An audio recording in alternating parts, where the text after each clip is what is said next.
Hello everyone, আসসালামু আলাইকুম। আপনারা সবাই কেমন আছেন? আমি আলহামদুলিল্লাহ আল্লাহর রহমতে ভালো আছি। আমার নতুন ব্লগে আপনাদের স্বাগতম। আমার আজকের ব্লগে থাকবে তালের আটি থেকে 5 মিনিটের রস ছড়ানোর সহজ পদ্ধতি। সেটাই আজকে আমি আপনাদের সাথে শেয়ার করব। তো চলুন দেখে নেওয়া যাক কিভাবে 5 মিনিটে আমি তালের আটি থেকে তালগুলোর রস বের করে আলাদা করি। তালগুলোকে ধুয়ে পরিষ্কার করে আনিয়ে রাখছে আমার মা। আসলে আমি বলছিলাম যে তালগুলোর আটি থেকে রস আমি ছড়াবো, আমি ভিডিও করব, কিন্তু উনি হয়তো শুনে নাই। এই জন্য আমার মা কি করছে, এই যে তালগুলাকে এগুলারে ধুয়ে ফেলছে, ধুয়ে ফেলে একটা তালের সাথে একটা তালের ফিটে এগুলারে নরম করে ফেলছে, যার জন্য আঁশগুলা ছাড়াতে আমার একটু কষ্ট হচ্ছে। এই যে আটি আটি বের হয়ে যাচ্ছে, তো অনেক কষ্ট করে আঁশগুলা সরালাম।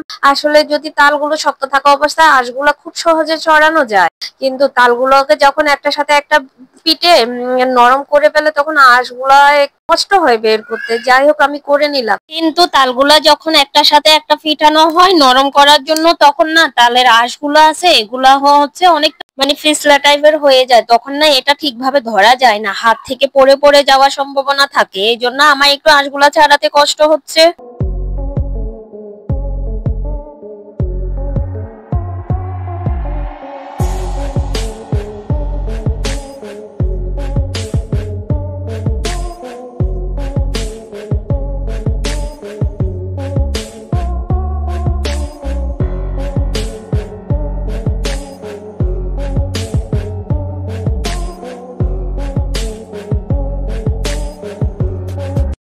এই যে দেখো, আমার তালের আঁশগুলো ছাড়ানো কমপ্লিট হয়ে গেছে। এখন আমি এই চালাতের মেশিনের সাহায্যে তালগুলোকে আটি থেকে ছাড়িয়ে নিব। আর এভাবে খুব সহজে তালগুলোকে আটি থেকে ছাড়িয়ে নেওয়া যায়। এভাবে করলে এই মাত্র 5 মিনিটে অনেকগুলা তাল একসাথে আটি থেকে সরানো যায়।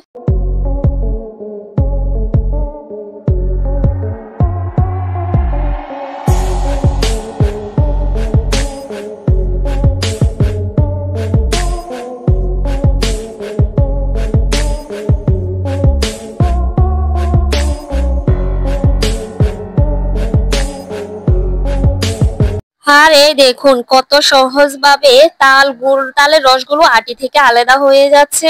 আর এই আটিটা দেখুন, এটাতে কিন্তু আর তেমন একটা রস নেই, কারণ এটা থেকে পর্যাপ্ত পরিমাণে রসগুলো বের হয়ে গেছে। এখানে আর হালকা একটু রস আছে।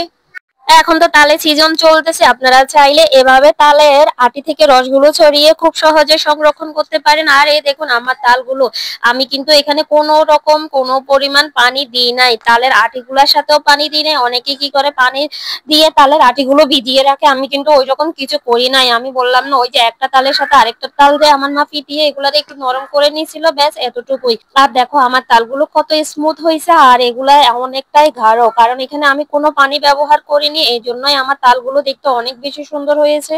আর এই তালের রসগুলো খেতে তোমাদের কার কার ভালো লাগে অবশ্যই কমেন্টের মাধ্যমে জানাবা। আর কার কার তালের পিঠা পছন্দ তাও কমেন্টের মাধ্যমে জানাবা। আমার কিন্তু তালের রসটা খেতে ভালো লাগে, কিন্তু তালের কোনো রকমের পিঠা আমার ভালো লাগে না, কারণ আমার মনে হয় পিঠাটা ছোট বাচ্চাদের জন্য। আমি ছোট বাচ্চা না, এই জন্য আমার কোনো রকমের পিঠা ভালো লাগে না, তালের পিঠাও ভালো লাগে না। কিন্তু আমার এমনি তালগুলোকে ভালো করে নারকেল দিয়ে জাল দিয়ে ওইগুলারে যখন ওই যে মুড়ি মাখা দিয়ে খাওয়া হয় না, তখন আমার অনেক বেশি ভালো লাগে। আবার হচ্ছে যে চালেরে একদম তেলের সাথে ভেজে এগুলা দিয়ে খেতে কিন্তু অনেক বেশি ভালো লাগে আমার।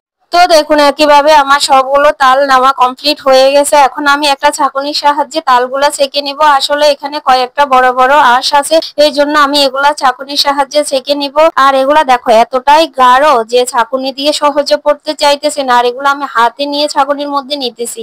এরপরে আস্তে আস্তে তালগুলো ছেঁকে নেওয়ার পরে দেখছো এগুলা কত স্মুথ, কত ক্লিন হয়েছে, আর দেখতে কালারটা এত বেশি ভালো লাগতেছে। কিন্তু আমি যদি এগুলোর মধ্যে কোনো পানি ব্যবহার করতাম তাহলে কালারটা কিন্তু এমন আসতো না।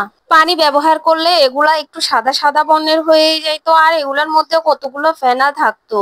এই জন্য আমি এগুলার মধ্যে কোনো পানি ব্যবহার করি নাই, আর খুব সহজে এভাবে নেওয়া যায়, এই জন্য কোনো পানি ব্যবহার করার দরকার হয়। তো আমার এই ভিডিওটি আজ এ পর্যন্ত। সবাই ভালো থেকো, সুস্থ থেকো, আবারও দেখা হবে নতুন কোনো ভিডিওতে। আল্লাহ হাফেজ।